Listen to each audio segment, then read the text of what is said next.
just started reading this wonderful novel. Just started it a couple days ago, and I'm a very slow reader. But it's Percival Everett's newest book, James. It's Huck Finn from Jim's perspective. It's it's so clever, great book. I love Percival Everett anyway. Um, but while I'm reading that, I'm a very slow reader, and I'm the kind of person when I'm really into a book, I even read even more slowly. Um, because I'm thinking about things, I'm looking for things, I'm seeing things. That's just how I am. Um, I know my friend Christy Seidel, who runs the AP language Facebook group. We were texting each other, and she read the book in a day. She said, "I just read faster when I'm really into it. When I'm really into it." And I said, "Okay, um, I understand that." So then we got to thinking about the way we talk. Sorry, the way we think about reading. This matters because I'm going to encourage you as a practice over the next couple of weeks to really bolster kids' reading and allow them time to build their confidence as students who comprehend, readers who comprehend what they're reading.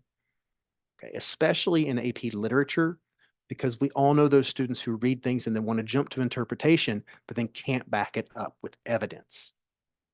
All right, so let's think about what this looks like for a moment. Reading for understanding. We want them to analyze what they read, but first they have to get it. Level 1 comprehension is necessary. So lots of places, there was this big trend before COVID and probably the decade before COVID, where lots of people were dangerously avoiding any kind of comprehension discussion or asking students, what really did happen on page 2, all right, or who was the relationship between in that chapter, or what did they say to her? Well, those things matter. Those details do matter because those are the things students are going to analyze. And lots of times we feel like with a book, I'm saying we, very broad, I'm generalizing, forgive me if this is not you, but lots of times when we approach this sort of thing, we think, okay, the kid's got that. I could just ask him to jump in and start analyzing. Well, I do this every summer. When I read a story with my AP Summer Institutes in both language and literature, I do something that most people know. We read it once, and then I go through and ask a ton of recall questions, comprehension questions. And I ask the room, or virtually I ask the group, raise your hand if when going through these questions, you noticed something you hadn't noticed before. And every time I have people raising their hand, every time. And I'm just asking comprehension questions, black and white, things you can put your finger on the passage. And, I'm talking Kate Chopin's Story of an Hour. It's a page and a half, y'all. I've got teachers who said they've done it for 20 years. And I ask a question, and they're like, oh, yeah, I'd never noticed that about the clouds in the window. Or I'd never noticed that particular way that she whispers that. Right? And we're English, we have college degrees. So we need to think about, well, what about our 15, 16, 17-year-old scholars sitting in our classroom? Are they going to pick up on all those things? And so this comprehension is really important. They cannot analyze it if they don't understand what it is saying. I'm not saying spoon feed it, but really help them ground themselves in the who, what, when, where, why, and how. Not the analysis why and how. No. The literal black and white, what's on the page. Now, language, this naturally happens when we start talking about a rhetorical situation. Literature, it can happen, but where it goes awry is when we have the student who wants to jump to interpretation and say, oh, it means this, or the green light means this, or Daisy said it because she really meant this, or whatever. I'm like, okay, that's very interesting. How do you know? And that how, we all know, that how is putting your finger on something in the text. But if they don't know that text well enough, they're not going to be able to go back and find that evidence. Think about how you think as you read and teach that. Anything that can help them develop a better understanding of what they are reading will support their analysis. So I'm giving you permission, whatever your calendar looks like. I know I was working with students in Grayson County, Litchfield, Kentucky last week, and that teacher had his AP Lang students. I was working with his AP Lang students. No, check that, Lit students. He has them in the first 2 trimesters, and so he won't see them again for the exam. So that's why he's doing these study sessions with them. It's fantastic. Okay. So some of you may not be able to see your students, but if you are seeing your students, I want you to know I'm giving you permission to spend some time reading texts and helping students really ground themselves in the understanding of what's happening there. All right. So the next thing I want to talk about is shifts. But before we do that, Nazareth and Robin have told me that the chat is now working. So if y'all would just drop in the chat, who are you? Where are you? It's great to see who's around here. See Robin joining. Good to see you again, Robin from Salt Lake City. Robin's driving, so hopefully she typed that when she was at a stoplight.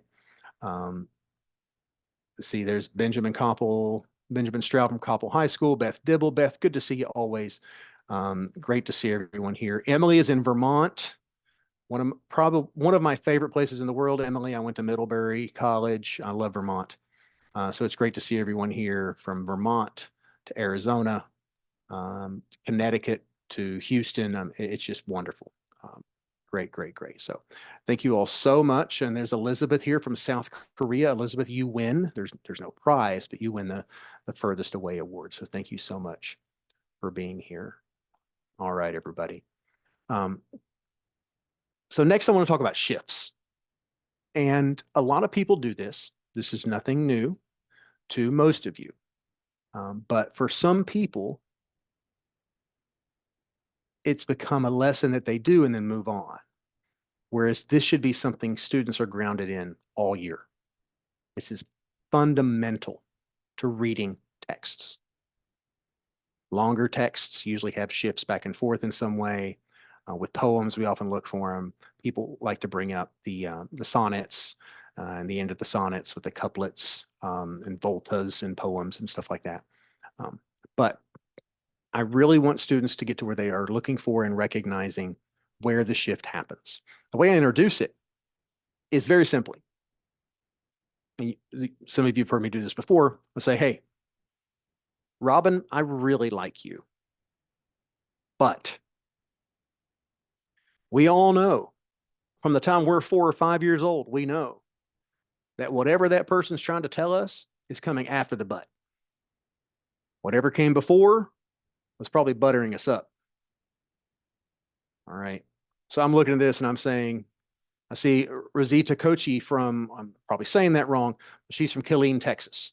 I'm saying, Rosita, we've been friends a long time, but Rosita would say, okay, I don't care that we've been friends a long time. What I care about is whatever's coming after the but.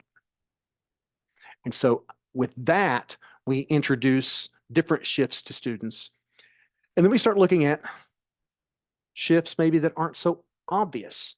So I'd like everybody to take a moment and look at this poem. I'm going to read it real quickly. I'm not going to read everything I put on the screen tonight, but I'm going to read this poem because it's a beautiful poem. It is a shameless plug in the literature textbook, but it's America by Claude McKay. Although she feeds me bread of bitterness and sinks into my throat her tiger's tooth, stealing my breath of life, I will confess I love this cultured hell that tests my youth. Her vigor flows like tides into my blood, giving me strength erect against her hate. Her bigness sweeps my being like a flood. Yet, as a rebel fronts a king in state, I stand within her walls with not a shred of terror, malice, not a word of jeer. Darkly I gaze into the days ahead and see her might and granite wonders there. Beneath the touch of time's unerring hand, like priceless treasures sinking in the sand. All right. So those of you who aren't driving and are looking at this, what line do you think is the or a significant shift.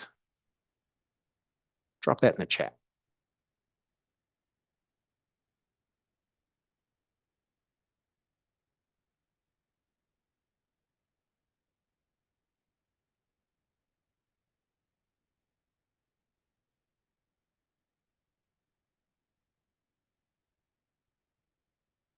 All right, I'm seeing some different approaches here. That's good. I love that we're seeing different thinking, different approaches to it. I see some people saying maybe this at the end of line 3 with the "I will confess." You know, I like that. And that's, we want students to recognize the "although this."